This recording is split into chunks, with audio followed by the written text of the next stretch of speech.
nze Shamim Sekajja nkyala moti omubalanguzi omubwati mwebale kwagala mwami wange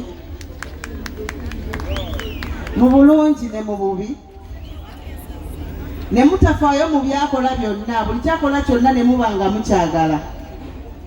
Mwami wange nkwebaza nnyo Katonda wange nsaba Mukama akwongera omukisa. Webale kunjagala kubanga nfubye okwekweka nga buli omu abuuza Shamimu yaani Shamimu yaani mpaka olwaleero lwokyatudde neyanziza nnyo neyanzeege. I thank you guys so much. tokaaba Supporting my dad. Mbadde ngamba saba bandi nandekayirira. Thank you so much. Mkulu ono ye mkulu wa Koko.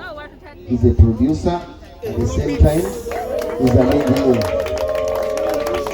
Ezo n'ennyimba zobadde owulira zebatuzanya ku stage mkulu wa Koko yazitukolera. Okubeebaza ekisiwadde olw'obukulu okubeebaza ne batubeererawo n'okubadde nti tukoze byekisoboka tukola batuteekamu mbeera kubanga nti ate bannange tulimu ate okubanga azannya ate n'okusonga twafiiddwa muganda waffe muzadde munnaffe kulu munnaffe byonna byonna kulu mmese tulifiire Nikolasi neerasho netambula bulungi nnyo twebaza Mukama kyomubadde munsasage yankuba